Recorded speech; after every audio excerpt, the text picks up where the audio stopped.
Le human design, ou design humain en français. Je savais depuis le début de ce podcast que j'allais lui consacrer au moins un épisode. Et pourtant, quelque chose me retenait. Sans doute l'idée qu'un outil de connaissance de soi basé sur les coordonnées de naissance, car oui, il est basé sur la date, l'heure et le lieu de naissance, ne peut pas être sérieux. Et pourtant, pour moi, il y a réellement eu un avant et un après la découverte de mon profil. Alors je ne peux pas ne pas en parler, le garder pour moi en sachant qu'il pourra peut-être aider d'autres personnes. Pas forcément toutes, mais certaines. Et comment ne pas parler dans un podcast qui s'appelle Hosta Vibe d'un outil qui nous invite au déconditionnement et valorise par-dessus tout le droit à chacun d'être qui il est dans toute sa singularité. Le Human Design ne m'a au fond rien appris sur moi que je ne ressentais déjà depuis toujours, mais il m'a permis de poser des mots dessus et donc de moins douter de moi.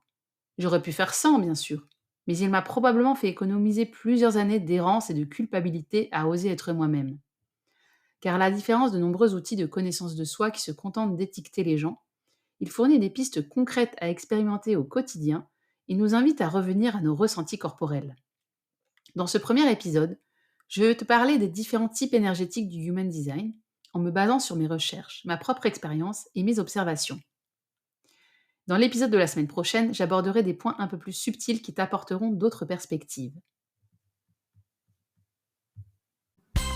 Bienvenue sur Host ta Vibe, le podcast qui t'aide à assumer ta singularité, prendre pleinement ta place et offrir au monde ta vibration unique. Je suis Claire et ce que j'aime le plus, c'est voir le potentiel et la beauté chez les autres et les aider à les révéler. Chaque mardi, je te partage mon propre cheminement, mes prises de conscience et les outils qui me permettent de mieux me connaître, de m'accepter dans mes différentes facettes et de clarifier ce qui m'anime en profondeur. Si tout ça te parle, tu es ici chez toi.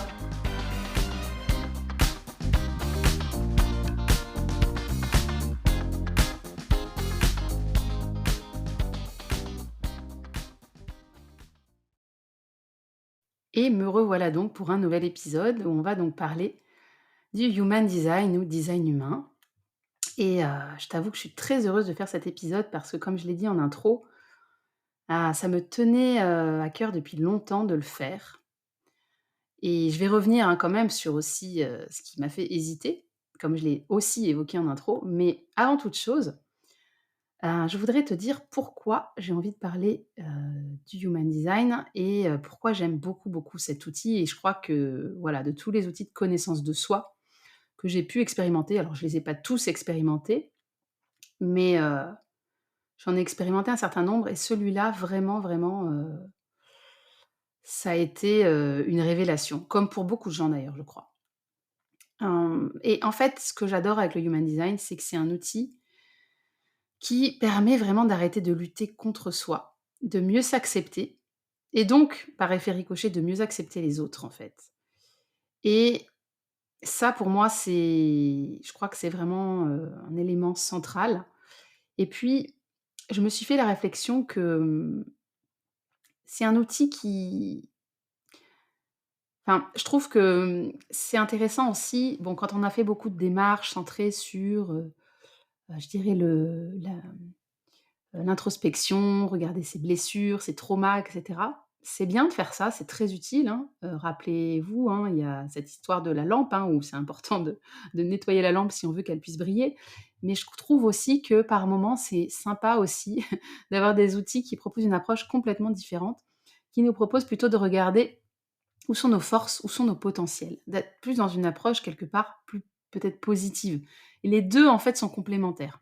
Voilà, parce que parfois quand on est trop dans ses blessures, dans ses traumas et cetera, eh ben, on s'embourbe un petit peu. Donc voilà, le Human Design nous sort complètement de ça pour avoir une approche complètement différente. Et après ce qui en fait un outil vraiment très intéressant aussi, c'est que c'est vraiment un outil qui donne des pistes concrètes à expérimenter dans son quotidien pour amener plus de fluidité dans sa vie. Donc c'est quelque chose qu'on peut vraiment tester, qu'on peut, utiliser de manière concrète. C'est pas juste un outil qui va vous dire, voilà, toi tu es comme ci, tu es comme ça, tu es tel type, tu es tel profil, point. Comme font quand même pas mal d'outils de connaissance de soi. Là, on a une sorte de mode d'emploi de soi-même et à expérimenter, donc c'est assez génial. Et troisième chose aussi que je trouve très importante, c'est que c'est un outil qui nous ramène dans sa philosophie, hein, à nous connecter à nos ressentis corporels.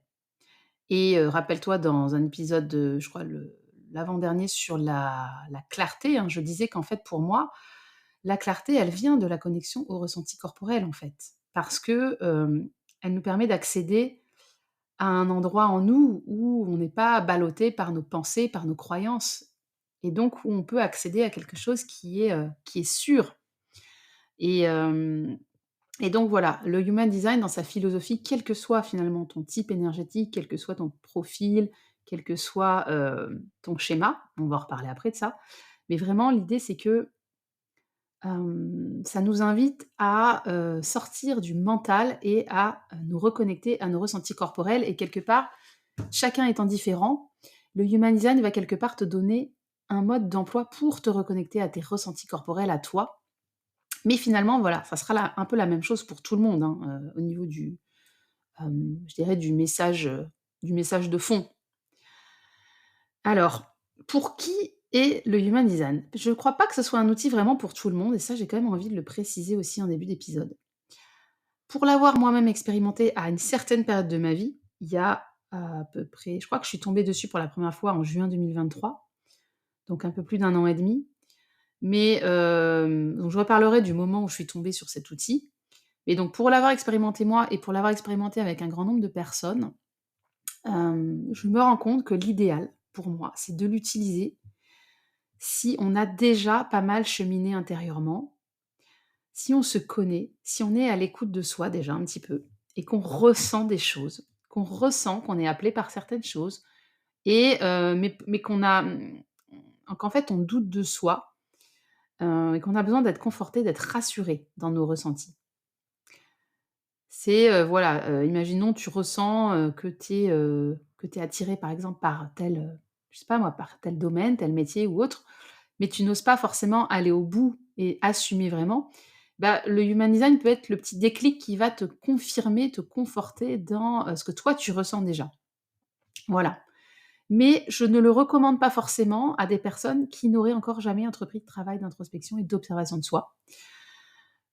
Parce que, elle risquerait de peut-être de s'enfermer justement dans des concepts, dans des étiquettes. Voilà, pour moi, on est plus dans l'idée de venir mettre des mots sur des choses que l'on ressent déjà et pour ressentir déjà les choses, il faut avoir un petit peu cheminé déjà. Voilà, c'est mon humble avis en tout cas. Pour des personnes qui seraient très avancées dans leur cheminement spirituel, ou dans leur connaissance d'elles-mêmes, qui vivent déjà, je dirais, une vie qui est complètement en phase avec leurs ressentis, une vie très fluide, menée, guidée par leur intuition et cetera. Ça peut être intéressant aussi, ça va, à mon avis, juste confirmer, en fait, ce que vous faites déjà et ce que vous savez déjà sur vous, mais ça va pas forcément être une révélation, voilà. Donc moi, je le conseille plutôt à des personnes qui sont en train de cheminer, qui ressentent des choses et qui ont besoin d'avoir une certaine, d'être confortées, voilà, dans leur choix et d'avoir un petit peu plus confiance, de moins douter. Moi, en tout cas, c'était mon cas. Je suis quelqu'un qui doute beaucoup et cet outil m'a permis de poser des mots et de me dire: «Bon, non, ce que je ressens, ça existe vraiment, c'est juste et je vais me faire confiance». Voilà. Alors qu'est-ce que c'est que le human design? Parce que j'en parle depuis tout à l'heure, mais j'ai pas forcément expliqué ce que c'était. Moi, déjà, j'aime bien le nom, ça m'a un petit peu intriguée et ça m'a donné envie d'en savoir plus. J'ai une personne qui m'en a parlé, puis je suis tombée sur un podcast Métamorphose, qui, donc très peu de temps après, que cette personne m'en ait parlé, je tombe sur ce podcast et donc ça m'a donné envie d'en savoir plus et alors qu'est-ce que c'est l'Human Design? En fait, c'est un système de connaissance de soi qui, en fait, se fonde sur une synthèse de plusieurs outils de sagesse ancienne. 4 grands outils notamment, donc il y a l'astrologie dedans et c'est bien pour ça qu'on se base sur les coordonnées de naissance, mais pas que. Il y a aussi le I Ching ou I Ching, je sais jamais comment ça se prononce, qui est, une sagesse dérivée du Tao, en fait. Il y a, les chakras et l'arbre de vie et donc tout ça, en fait, mis ensemble, en fait, le human design donc voilà, repose sur ces 4 grands outils-là, mais bien plus que la somme de juste ces 4 outils-là, parce que quand on croise ces différents outils, on accède à une compréhension énergétique, hem, de l'humain qui va être bien supérieur à si on avait pris, voilà, chacun de ces 4 outils qu'on avait, utilisés séparément. Là, en croisant tous ces outils, on arrive donc au fameux, ben, je vais en parler après, aux fameux types énergétiques qui sont la base du Human Design et qui, type énergétique qui n'est pas du tout présent dans aucun des 4 outils qui fondent le Human Design. C'est ça qui est très intéressant, hein. Donc finalement, la synthèse des parties est bien plus que la somme des parties. Voilà. Et donc i en fait, et si on le compare par exemple à l'astrologie, c'est un outil qui va amener beaucoup, beaucoup plus de précision, et qui selon moi est beaucoup plus adapté aux besoins de notre époque, parce que beaucoup plus utilisable dans le quotidien, beaucoup plus opérationnel, beaucoup plus aussi éclairant sur les dynamiques, entre individus, les dynamiques collectives et cetera. Ceci étant, moi voilà, l'astrologie, je m'y suis intéressée après avoir découvert le Human Design et j'avais toujours été réfractaire à ce genre d'outils et je dois bien reconnaître qu'en fait, il y a, quand on prend le temps de regarder non pas seulement, son soleil, mais aussi, l'ascendant, la lune, Vénus, on arrive quand même à une description de sa personnalité assez bluffante et moi qui suis très rationnelle, j'ai quand même un petit peu évolué dans ma voilà, dans ma vision des choses par rapport notamment à l'astrologie. Mais c'est le Human Design qui m'y a amené et je préfère de loin quand même le Human Design. Alors comment je l'ai découvert? Ce que je disais tout à l'heure, hein, donc j'en ai entendu parler une fois, puis je suis tombée sur un podcast et je me rappelle que, dans ce podcast donc la personne décrivait les différents types énergétiques et en entendant le type projecteur, donc moi je suis projecteur, je me suis complètement reconnue dans la description de ce type-là et pas du tout dans les autres et je me suis dit: «Allez, je vais aller checker mon profil et si ça me dit que je suis projecteur, là, quand même, bingo, quoi» et donc je cherche mon profil, mon type énergétique. Là, évidemment, je vois que je suis projecteur, donc ça m'a donné envie d'y m'y intéresser un peu plus et en fait, je dirais qu'après donc il y a eu je suis tombée sur cet outil en juin 2023. Il s'en est passé des choses, hein, pour moi en juin 2023 quand j'y réfléchis. Ça a été un mois, assez intense quand j'y repense finalement, parce que j'ai fini ma formation de coach à cette époque et je suis tombée j'ai fait ma grosse prise de conscience écologique avec, éco-anxiété pendant un mois et je suis tombée sur l'human design à la même période. Mais je m'y suis pas intéressée tout de suite. Je l'ai un peu mis dans les tiroirs. C'était mon esprit rationnel, moi, on me voilà, un outil de connaissance de soi qui se base sur les connaissances. J'avoue que la scientifique en moi a fait voilà. Donc je regardais par curiosité, mais pas plus que ça. Et c'est seulement en octobre, un peu plus tard, que je me suis replongée un peu dedans. Et ça a été comme ça, je dirais, des va-et-vient, des moments où je me mettais dedans et j'étudiais un aspect de mon profil, enfin de mon schéma. Et puis après, à nouveau, je me disais non, non, mais j'y crois pas, et cetera. Et donc ça a été comme ça des allers-retours avant de finalement vraiment l'expérimenter dans mon quotidien et me rendre compte à quel point, quand j'ai commencé à l'expérimenter, tout devenait fluide dans ma vie. Et c'est vraiment ça, je crois, qui m'a décidée à m'y intéresser comme un outil sérieux. Et alors pourquoi j'étais si réfractaire? Je vais quand même faire un petit aparté là-dessus, c'est que, moi je me suis vraiment dit au démarrage qu'il y avait un très, très gros, risque d'effet Barnum. Alors l'effet Barnum, qu'est-ce que c'est? Et l'effet Barnum, on le retrouve par exemple, bah, typiquement pour l'astrologie aussi, hein, ça marche pour plein d'autres outils de connaissance de soi. Et en fait, c'est un biais cognitif qui se produit lorsque les individus croient que les descriptions et les déclarations génériques de personnalité, s'appliquent spécifiquement à eux-mêmes, alors qu'en réalité, elles pourraient s'appliquer à presque tout le monde. C'est ça, en fait, l'effet Barnum. Et effectivement, il y a probablement l'effet Barnum qui joue avec le human design, hein, mais au bout du bout, je pense qu'effectivement, quel que soit, hein, notre, notre profil, le message de fond va être le même pour tout le monde. C'est ce que je disais au début. C'est écouter ses ressentis corporels plutôt que son mental pour avancer dans la vie. Mais c'est juste que du coup, bah, effet Barnum ou pas, à la limite, si ça permet de calmer le mental, de lui éviter de tourner en boucle, de douter et puis finalement d'oser davantage, de passer davantage à l'expérimentation, à l'action, j'ai envie de dire: «Why not?» et donc voilà, le message de fond est le même pour tout le monde, comme je disais.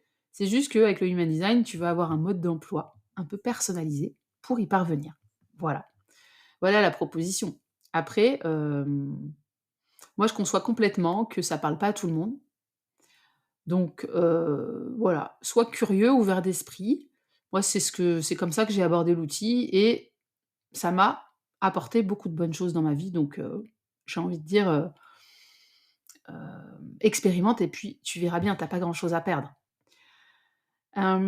Pourquoi j'ai voulu quand même donc faire un épisode de podcast là-dessus, je voulais préciser aussi, c'est que alors il existe beaucoup de contenu sur le sujet, hein, déjà, il y a des vidéos, il y a beaucoup de blogs, il y a des podcasts et j'avais pas forcément envie, comme peuvent le faire, certaines personnes, de vraiment avoir un podcast ou un blog dédié sur ce sujet. Enfin après, peut-être qu'un jour je le ferai, j'en sais rien.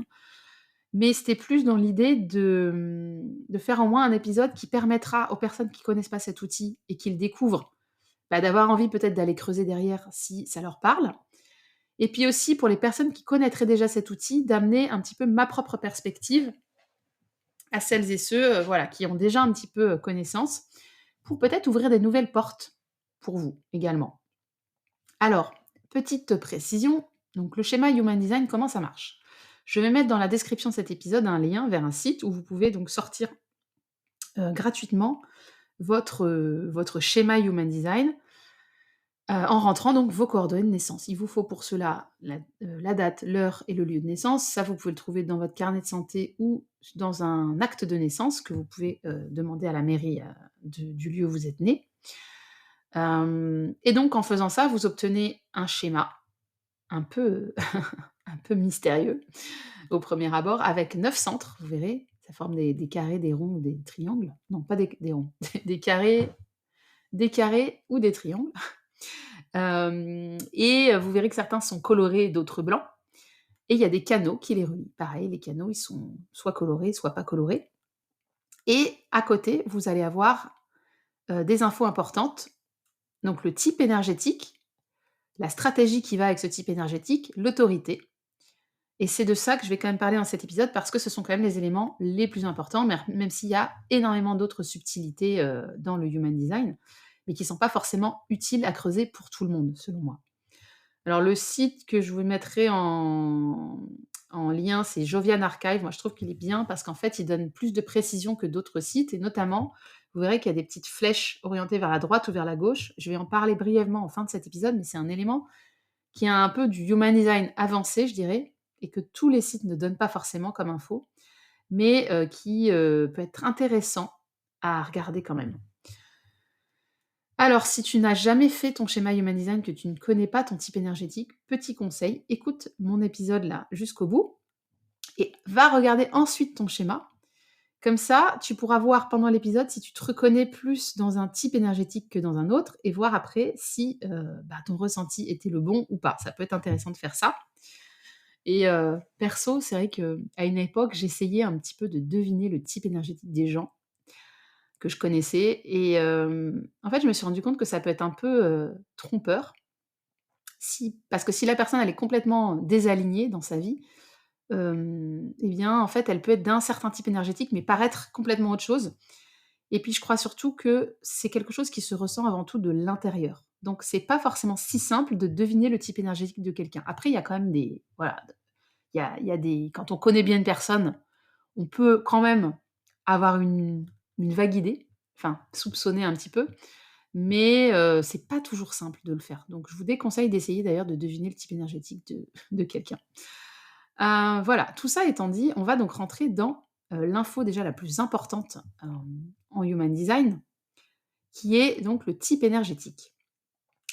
Alors, il existe 5 types énergétiques que je vais détailler, après. Donc le générateur, qui représente 35 de la population, le générateur manifesteur qui représente également à peu près 35 de la population. Donc à eux deux, ils forment 70 de la population.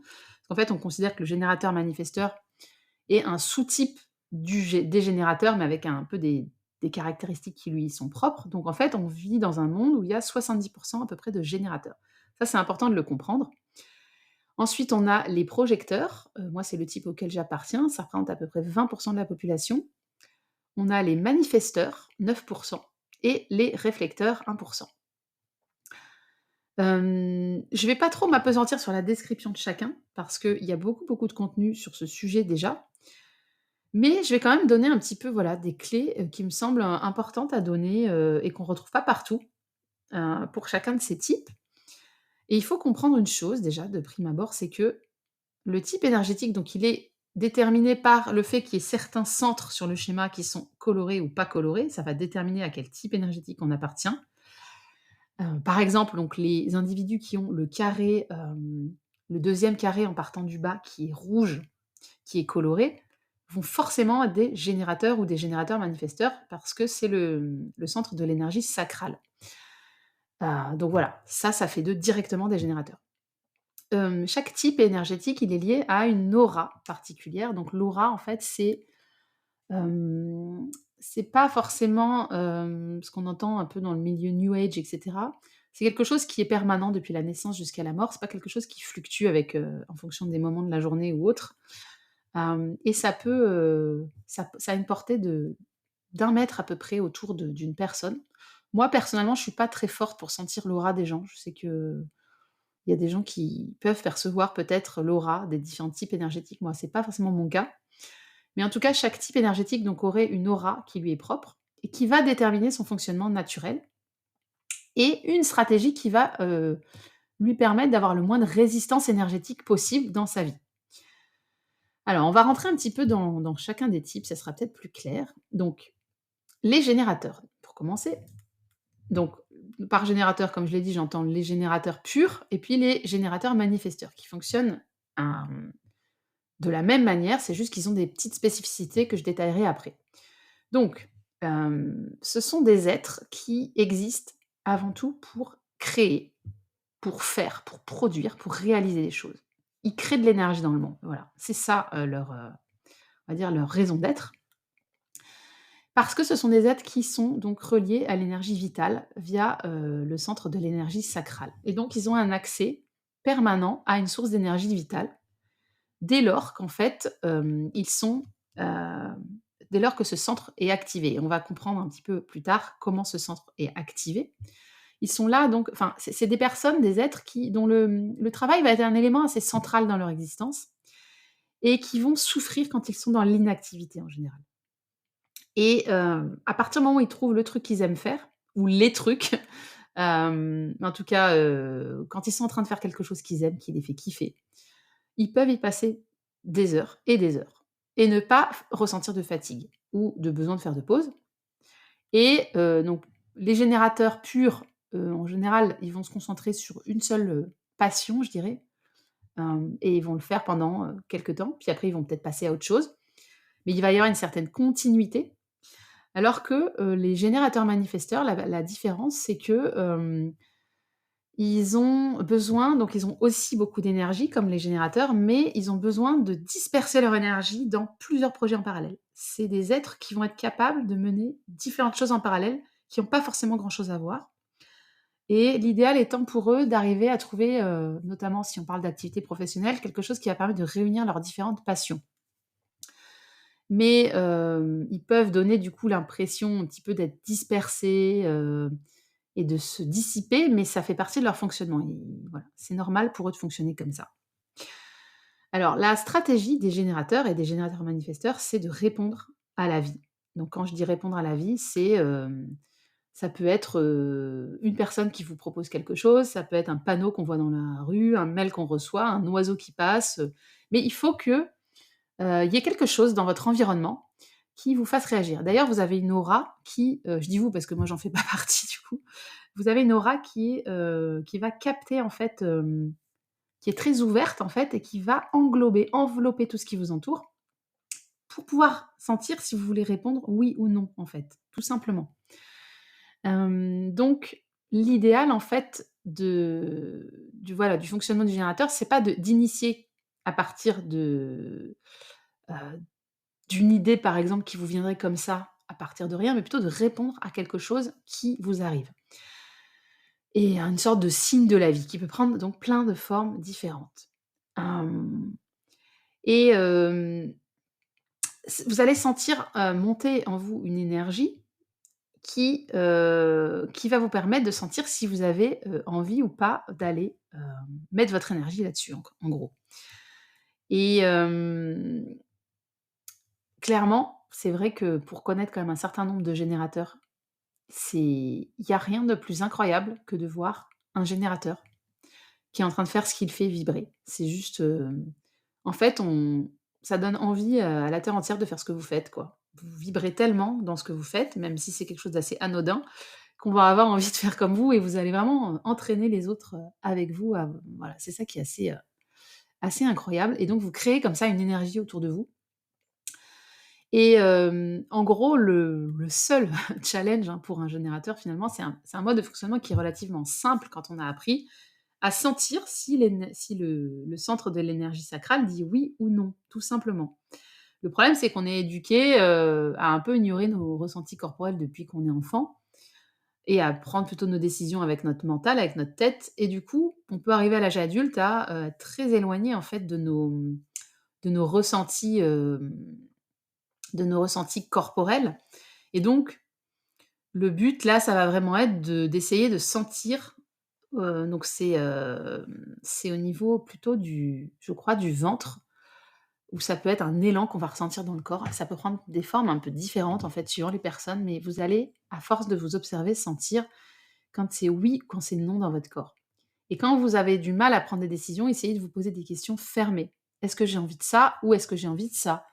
Est-ce que j'ai envie de faire ça? Oui ou non? Et votre corps, normalement, va être capable de répondre. Et si vous avez appris à écouter la réponse de votre corps, vous allez être capable de vous engager, du coup, d'engager votre énergie sur les projets qui sont bons pour vous. Parce qu'il faut comprendre qu'en fait, un générateur, et un générateur manifesteur aussi, va quand il fait quelque chose qui lui plaît, qui le fait vibrer, ça va régénérer son énergie. Et ça, c'est assez incroyable. C'est pour ça qu'ils peuvent faire ce qu'ils font pendant des heures, dès lors que ça leur plaît, dès lors que ça les fait vibrer. Et l'enjeu aussi, hein, du coup, ça va être d'oser dire non quand vous sentez que c'est non, en fait, voilà. Ça, c'est vraiment très, très, très important. Sinon, ce qui va se passer, c'est que les gens autour de vous vont bien voir que vous avez beaucoup d'énergie et vont avoir tendance à vouloir vampiriser un petit peu votre énergie. Donc, c'est à vous de sentir si c'est oui ou non et pas, vous allez pas faire des choses pour faire plaisir aux autres autour de vous. C'est ça qu'il faut bien comprendre. Sinon, vous allez vous faire esclavagiser. Et donc, les spécificités du générateur manifesteur, hein, qui est un sous-type du générateur, donc ils ont également beaucoup d'énergie, ça fonctionne de la même manière avec le centre de l'énergie sacrale, mais ils vont avoir tendance à aller plus vite. Là où un générateur va aller du point A au point B, au point C, au point D, le générateur manifesteur, il va aller direct du point A au point D. Donc c'est des gens souvent multipassionnés et un petit peu qui peuvent paraître un petit peu dispersés. Perso, les générateurs manifesteurs, je vous trouve absolument fascinants. Je tiens à vous le dire. J'ai une admiration, pour les générateurs manifesteurs. Enfin, pendant toute ma vie, je pense que j'ai un peu, je complexais de pas être comme ça, en fait. Parce que j'en ai quand même pas mal autour de moi et heu et ouais, je trouve que de même qu'il y a rien de plus incroyable que de voir un générateur en action, en train de faire un truc qui le fait vibrer et voir un générateur manifesteur, en action aussi, c'est époustouflant, vraiment, c'est incroyable et là, donc l'enjeu pour le générateur manifesteur, ça va vraiment être d'accepter ce côté un petit peu, multitasking, multipassionné et de pas que se culpabiliser pour ça et ouais et de pareil, de savoir parfois dire non quand on sent que c'est plus, on fait des choses qui nous font plus vibrer. Accepter un petit peu de vide dans sa vie parce qu'il faut bien comprendre que vous êtes des trous noirs à opportunités. Vous avez tellement d'énergie et les gens le ressentent autour de vous, du coup, vous allez avoir plein d'opportunités qui vont s'offrir à vous. Donc laissez-vous le temps de juste ressentir ce que la vie a à vous apporter et puis, bah, dites oui à ce qui vous fait vibrer et osez dire non à ce qui ne vous fait pas vibrer, tout simplement. Et moi, j'observe aussi, autour de moi, des générateurs manifesteurs qui peuvent quand même être épuisés, qui ont pas d'énergie et ça vraiment, c'est un warning très fort puisque vous êtes pas censé être un type qui, manque d'énergie donc quand c'est le cas et ça arrive dans notre société assez souvent en fait, hein, c'est vraiment un signe fort qu'il faut, apprendre à dire certaines non à certaines choses qui ne vous font pas vibrer ou qui ne vous font plus vibrer. Voilà et qu'est-ce que je voulais dire d'autre? Oui, dernière chose, donc chaque type énergétique, il a aussi, une sorte de signature de quand il est aligné et quand il est pas aligné. Les générateurs, quand ils sont alignés, ils ressentent de la satisfaction dans ce qu'ils font et quand ils sont pas alignés, ils ressentent de la frustration. Un générateur manifesteur, ça va être un mélange du coup de satisfaction et de paix quand il fait ce qu'il fait vibrer et de frustration et de colère quand il est désaligné, quand il fait des choses qui sont pas bonnes pour lui. Donc ça, c'est des signaux importants à repérer pour savoir si vous êtes aligné ou pas. Donc si j'ai, une dernière chose à dire, c'est vraiment, apprenez à sentir dans votre corps si c'est oui ou non. À partir du moment où vous aurez apprivoisé la réponse de votre sacral, tout sera fluide pour vous, finalement. Après, donc on a les projecteurs. Les projecteurs, donc 20 de la population, donc il faut comprendre que du coup, les projecteurs, de même que les manifesteurs et les réflecteurs, sont des types qui, déjà gagnent à savoir qu'ils appartiennent à ce type-là parce que on vit quand même dans un monde où on a une dominante quand même de générateurs et de générateurs manifesteurs et donc moi ça a été mon cas, hein. Avant de savoir que j'étais projecteur, j'ai passé ma vie à me demander: «Mais c'est quoi mon problème, en fait?» Donc ça a été un soulagement immense de comprendre que j'étais projecteur et que je ne jouais pas dans la même catégorie que les générateurs et les générateurs manifesteurs. Hem Et j'ai ressenti une forme d'évidence, hein, quand j'ai commencé à comprendre ce que c'était ce type énergétique. Donc en fait, c'est un type énergétique, enfin non énergétique justement, parce que, le centre de l'énergie sacrale chez le projecteur est blanc, il n'est pas, actif et du coup, nous n'avons pas accès de manière continue à une énergie vitale, donc notre énergie va être fluctuante et nous n'allons pas nous recharger quand nous sommes dans l'action. En fait, alors ça ne veut pas dire que les projecteurs ne font rien de leur journée, bien évidemment, mais enfin moi j'aime faire des choses, hein, j'aime, voilà, j'aime bouger, j'aime, faire même des choses un petit peu de mes mains, faire, voilà, travailler, enfin comme tout le monde, hein, mais ce qu'il faut comprendre, c'est que le projecteur n'a pas du tout le même rapport au faire et à l'action que les types énergétiques comme le générateur manifesteur. En fait, c'est pas qu'on n'aime pas faire, qu'on n'aime pas être dans l'action, mais c'est qu'on sait que ce n'est pas là qu'est notre véritable raison d'être. Ce n'est pas là qu'est notre valeur ajoutée et donc ça ne sert à rien d'essayer de tenir la même cadence que les générateurs manifesteurs et d'essayer de faire autant qu'eux puisqu'on va s'épuiser à faire ça. Or, ce n'est pas là-dessus que nous sommes véritablement attendus. Maintenant, bien évidemment qu'on fait des choses, qu'on va pas rester les bras croisés dans notre canapé toute la journée. Moi d'ailleurs, les gens qui me connaissent ont plutôt l'impression que je suis quelqu'un d'assez actif. Hem, donc c'est important donc de savoir qu'on est projecteur, je pense vraiment, parce que moi j'ai ressenti une forme de décalage, toute ma vie avant de savoir que j'étais projecteur et le jour où voilà, où j'ai compris que j'étais projecteur, ça a vraiment été, un grand soulagement et il y a eu un avant et un après, clairement. Et donc comment fonctionne un projecteur? Bah, ça fonctionne comme un projecteur de cinéma, en fait. Du fait que nous n'avons pas, nous projetons pas vers l'extérieur cette énergie vitale, comme peuvent le faire les générateurs, nous avons une capacité à nous focaliser sur l'autre, en fait, de par cette ouverture. En fait, les centres, quand ils sont colorés, ils projettent de l'énergie à l'extérieur, mais quand ils sont blancs, ils ont tendance à absorber l'énergie venant de l'extérieur et à être dans une certaine réceptivité. Et donc le projecteur a cette réceptivité-là à l'énergie de l'autre, en particulier celle des générateurs et des générateurs manifesteurs, et il va avoir tendance à pouvoir faire caisse de résonance et à amplifier cette énergie d'une part, et surtout donc à l'amplifier et donc à permettre à la personne en face de voir en fait, hem, ça va grossir un peu l'identité de l'autre en face de nous. On va avoir tendance à pouvoir se focaliser sur l'identité de l'autre et à sentir. On va un peu scanner la personne et on va sentir où sont les dysfonctionnements et comment son énergie pourrait mieux fonctionner. Tout ça, bien évidemment, se fait de manière totalement inconsciente. Moi, je n'ai aucune conscience que je fais ça et comme en plus on est né, comme ça, on pense que c'est naturel, que c'est normal de fonctionner comme ça, mais en réalité, voilà, de manière totalement inconsciente, c'est ce qu'on fait tout le temps quand on rencontre quelqu'un et donc ça fait des projecteurs, des personnes qui vont avoir une capacité à guider les autres. Et notamment dans les relations de personne à personne, en one to one, puisqu'on va avoir cette capacité à se focaliser sur l'autre. Et le problème, c'est que quand on n'a pas été invité à le faire, ça peut être vécu comme quelque chose de très intrusif, parce qu'on va avoir tendance à donner des conseils aux autres alors qu'ils nous ont rien demandé. Et puis, en fait, c'est pas super agréable quand, en fait, tu rien demandé, d'avoir quelqu'un en face de toi qui, inconsciemment est en train de te scanner et de sentir, d'essayer de comprendre qui tu es, en fait. Et comprendre où est-ce que ça dysfonctionne dans ton voilà, dans ton fonctionnement énergétique, par exemple. Et donc c'est pour ça que, on peut se retrouver très souvent en tant que projecteur à donner des conseils alors qu'on n'y a pas été invité et parfois, il faut savoir regarder les autres se prendre des murs parce que de toute façon, quand un conseil n'a pas été invité, il ne sera pas écouté. Et du coup, c'est là où, la stratégie donc du projecteur, c'est vraiment d'attendre d'être invité dans une interaction, d'attendre d'être invité par l'autre à donner un conseil, à donner son avis et cetera. Alors l'invitation, elle a pas forcément besoin, c'est pas forcément un recommandé avec accusé de réception, enfin, ça a pas besoin d'être très formel et c'est ça la subtilité. Ça peut être quelque chose qu'on ressent, en fait. Moi, à force maintenant, j'arrive à sentir sans que la personne en face ait besoin de le dire de manière explicite.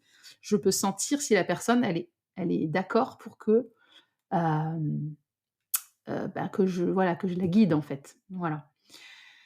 Et mais ça après voilà, c'est pareil, ça se travaille et c'est quelque chose qui s'affine, au fur et à mesure du temps.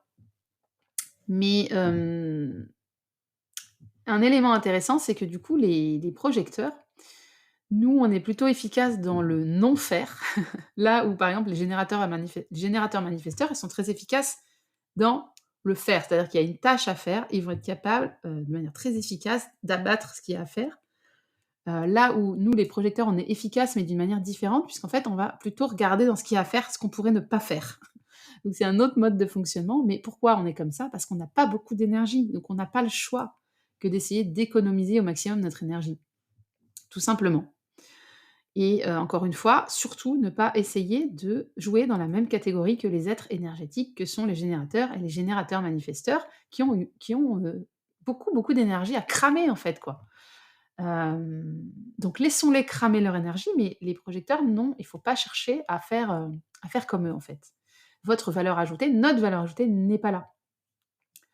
Hem, un élément très important quand même aussi à comprendre, chez le projecteur, c'est que, hem, en fait, ce qui est un peu frustrant, c'est qu'on dépend forcément des autres.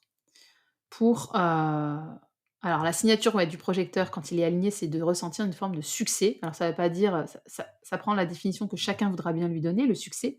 Mais, il y a cette sensation, voilà, de succès. Par exemple, tu vas guider quelqu'un et tu vas sentir que la personne, ça l'a vraiment aidé et cetera. D'ailleurs, elle va te le dire et donc ça, voilà, toi, tu ressens juste, une sensation de, voilà, de succès et c'est assez incroyable à ressentir et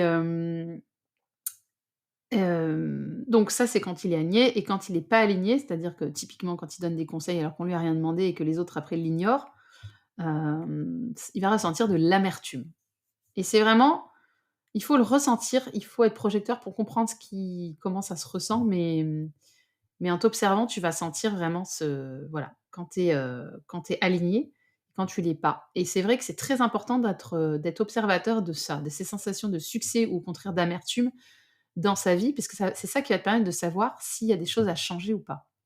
Si tu ressens de l'amertume, c'est un gros warning, alors c'est très bien, c'est très utile et ça veut dire que tu t'es engagé sur quelque chose, qui, n'était pas, soit tu as pas réellement été invité à le faire, soit tu t'es engagé sur un projet où finalement tu n'avais pas forcément la bonne expertise à amener. Parce qu'en fait, le projecteur, il faut comprendre que, il n'est pas forcément bon pour s'engager sur tout. Il a ses propres forces, ses propres, domaines d'expertise. Et c'est ça qui est très important à comprendre, c'est que, le fonctionnement idéal d'un projecteur, c'est de se plonger en profondeur dans, les sujets qui l'intéressent, de creuser les sujets qui l'intéressent, de faire savoir ensuite autour de lui ses compétences, ses connaissances sur ces sujets de niche, soit via des conversations, soit, ça peut être typiquement, par des contenus qu'on met en ligne. Moi, typiquement, avec ce podcast, hem, je partage, en fait, les sujets qui m'intéressent, des sujets que j'ai creusés, typiquement le human design. Donc là, je suis typiquement, voilà, dans le projecteur qui a creusé un sujet qui ensuite va partager autour de lui et après, libre à ceux que ça intéresse autour de lui d'inviter le projecteur à venir les guider et cetera. Mais donc voilà, l'idéal, c'est vraiment ça, c'est tu creuses les sujets de niche qui t'intéressent. Ça peut prendre un peu de temps à trouver, mais ça finit toujours par venir. Ensuite, tu partages autour de toi de la manière qui te semble la plus fluide et ensuite, eh bien, tu verras qu'il y a des invitations correctes pour toi qui vont, petit à petit venir. Et un conseil que je donnerais, pour les projecteurs, c'est que autant pour tous les autres types énergétiques, je trouve que c'est pas forcément utile d'aller au-delà de comprendre son type énergétique, sa stratégie, son, sa stratégie et puis, bon bref, voilà, d'aller au-delà de ça. Là où pour le projecteur, ça vaut vraiment le coup d'aller creuser la signification des canaux, la signification des portes, hem, parce qu'en fait, il faut comprendre une chose, c'est que le projecteur, il va être reconnu par les personnes autour de lui au travers des zones colorées dans son schéma, donc les centres colorés et les canaux colorés. C'est ça que les autres vont voir de lui. Ils vont c'est à cause de ça qu'on va l'inviter. Mais ce sont via les centres qui sont blancs sur son schéma, par contre, qui va réellement, aider les autres.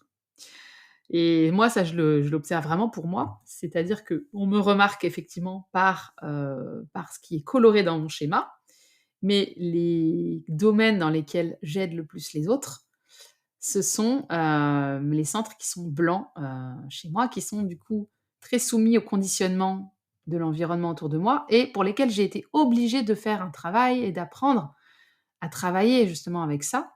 Et typiquement, moi, j'ai mon centre, le centre des émotions chez moi, le centre du plexus solaire qui est complètement blanc, donc très, très vulnérable à l'influence de l'environnement autour de moi.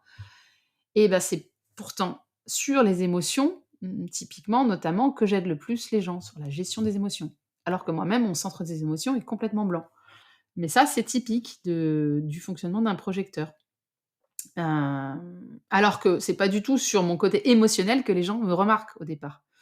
Donc voilà, tout ça pour dire bon ça c'est un peu c'est un peu plus avancé, c'est pour les gens qui connaissent déjà un petit peu, qui seraient projecteurs et qui auraient envie d'aller un petit peu plus loin. Voilà, ma reco, c'est creuser les canaux, creuser les portes, creuser vos centres colorés pour comprendre quel est qu'est-ce que vous projetez dans le monde autour de vous? Et après, allez voir quels sont vos centres blancs, parce que c'est là qu'est votre sagesse et c'est là que vous allez aider les autres. Voilà. Et une dernière chose pour les projecteurs, c'est vraiment que, prenez le temps de vous connaître vous-même. Parce que le problème du projecteur, c'est qu'il est tout le temps focalisé sur les autres et du coup, il a du mal à se connaître lui-même. Et il se connaît lui-même au travers de son interaction, d'ailleurs, avec les autres. Voilà. Maintenant, je passe aux manifesteurs. Donc les manifesteurs, c'est 9 de la population, donc on arrive sur des types plus rares et ce sont des êtres qui sont caractérisés donc par, une aura qui va être assez fermée et quand ils rentrent dans une pièce, d'ailleurs, on peut ressentir, les gens qui sont sensibles un peu, à tout ça, ils vont ressentir la présence du manifesteur qui rentre dans une pièce. Il ne laisse pas les autres indifférents. Il a une aura assez fermée qui lui permet d'être quelqu'un qui a des pulses d'énergie, la raison d'être d'un manifesteur, c'est de faire bouger les choses et d'impacter le monde. Et il a comme ça des moments où il a des pulses d'énergie, des gros pulses d'énergie qui lui viennent. Alors pas besoin d'attendre un signe de la vie, lui, c'est direct, ça lui vient comme ça et il est capable d'initier l'action à partir de rien, à partir de lui-même et d'une idée, voilà, qui sort de lui. Il a un gros, gros pulse d'énergie, et puis tout d'un coup, bim, plus rien. Donc c'est une énergie qui va être vraiment, qui est caractérisée par le fait qu'il y a des pics d'énergie, puis des moments après où il faut se reposer. Et la stratégie du manifesteur, c'est simplement, bah, c'est d'agir, quand voilà, quand il en ressent l'élan et par contre, de prévenir les autres, avant. Parce que sinon, ça peut créer un petit peu de l'incompréhension, par rapport à son entourage. Et un manifesteur aligné va se sentir en paix, quand un manifesteur non aligné va ressentir de la colère. C'est vraiment, ce qui permet de sentir quand on est aligné ou pas dans sa vie. Moi, étonnamment, j'ai beaucoup de femmes manifesteurs dans mon entourage.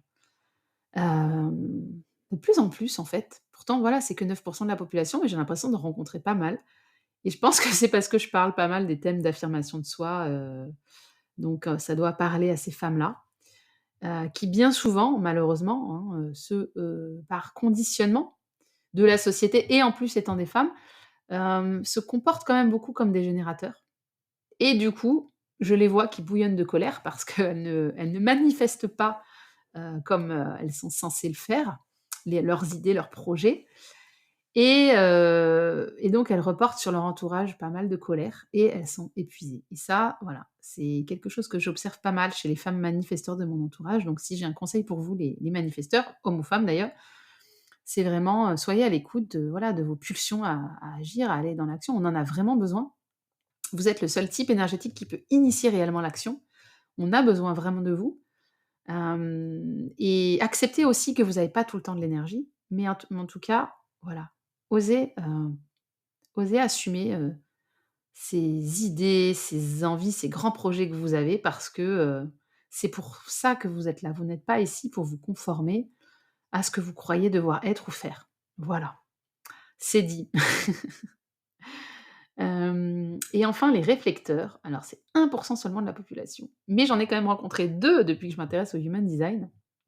Ils sont caractérisés, les réflecteurs, par le fait que tous leurs centres sont blancs mais ils ont une aura qui est relativement fermée parce qu'en fait, ils ont une aura qui va sans arrêt échantillonner autour d'eux, les personnes et leur environnement et qui va comme ça s'ouvrir, se fermer, s'ouvrir, se fermer. Donc ils vont être sans arrêt en train d'échantillonner ce qu'il y a autour d'eux et c'est assez, marrant parce que quand vous vous retrouvez en face d'un réflecteur, donc c'est des gens qui vont refléter alors dans toutes les interactions humaines, c'est ce qu'on retrouve, hein, l'autre est toujours un peu un miroir de nous, mais le réflecteur, c'est vraiment beaucoup plus flagrant et par exemple, si vous rencontrez un réflecteur, que vous avez super la pêche, que vous avez, vous voilà, vous êtes en énergie et cetera, vous vous sentez super bien, vous allez trouver que ce réflecteur est super et tout et par contre, si vous allez pas bien du tout et bah, le réflecteur va vous refléter en fait, bah, cette partie de vous qui va pas bien et il va vous agacer, vous allez pas trop l'aimer. Donc en fait, c'est vraiment le réflecteur a cet effet miroir qui est un peu troublant en fait, qui peut être assez, assez, déroutant et donc un réflecteur qui est aligné, il va ressentir de l'émerveillement dans sa vie et un réflecteur qui n'est pas aligné, il va sentir de la déception. C'est ça qui va caractériser, voilà, s'il est aligné ou pas. Et le réflecteur, a une manière de prendre ses décisions qui est un petit peu particulière parce que pour les décisions importantes de sa vie, il est censé du coup attendre un cycle lunaire entier pour se décider, pour ressentir un petit peu, quelle est la bonne décision à prendre. Voilà. Hem et pour finir sur le réflecteur, donc la raison d'être du réflecteur, c'est un petit peu d'être un baromètre pour le reste des autres types. Donc il va un petit peu nous donner la température. Donc un réflecteur qui va bien nous dit que l'environnement dans lequel il est va bien. Un réflecteur qui va pas bien nous dit que l'environnement dans lequel il est ne va pas bien. Voilà. Donc bah, ça je pense que c'est pareil, hein, c'est comme pour le projecteur, le manifesteur et le réflec enfin et comme pour le projecteur et le manifesteur et a fortiori ici on n'est qu'à 1 de la population. Si, ça vaut le coup de le savoir, voilà, quand on est réflecteur, ça peut, permettre de donner un éclairage sur beaucoup d'incompréhensions qu'on peut avoir. Parce que si on est en train de se comparer aux générateurs et aux générateurs manifesteurs, forcément, c'est un petit peu compliqué. Voilà, ça fait déjà 45 minutes que je parle, donc je m'arrête là. Cet épisode avait pour but donc de te brosser un petit peu un aperçu des différents types énergétiques en Human Design, donc c'est intéressant pour ceux qui connaissaient pas du tout et puis pour ceux qui connaissaient vaguement mais qui avaient besoin d'un petit rafraîchissement et puis tu as peut-être même appris quand même, si tu connaissais déjà ton type énergétique, des petites subtilités que tu avais pas forcément identifiées, de prime abord. Donc j'espère que cet épisode t'a été utile. Dans le prochain, j'aborderai les autorités, les différents types d'autorités qu'on peut avoir et puis, je partagerai aussi moi la manière dont je regarde un schéma, quand je le fais pour quelqu'un, donc tous les éléments que je regarde et qui sont peut-être moins, classiques. J'ai un peu une vision, globale des choses et il y a certaines choses qui vont attirer mon attention dans un schéma et pas d'autres et je vais te lister un petit peu, voilà, ce qui attire spécifiquement mon attention dans un schéma et parce que je trouve que ça peut être utile si justement, par exemple, tu as déjà eu une lecture Human Design, mais tu es peut-être passé à côté de certains éléments importants dans ton schéma. Donc, voilà, dans le prochain épisode, on ira là-dessus. À très bientôt. Si tu as écouté cet épisode jusqu'au bout, c'est que mes mots résonnent en toi et qu'on est sur la même longueur d'onde. J'en suis vraiment heureuse et je te remercie beaucoup pour ton écoute. Si tu souhaites soutenir le podcast, tu connais la chanson. N'hésite pas à me laisser un commentaire, à t'abonner pour ne rater aucun épisode et à partager ce contenu aux personnes de ton entourage qui en ont besoin.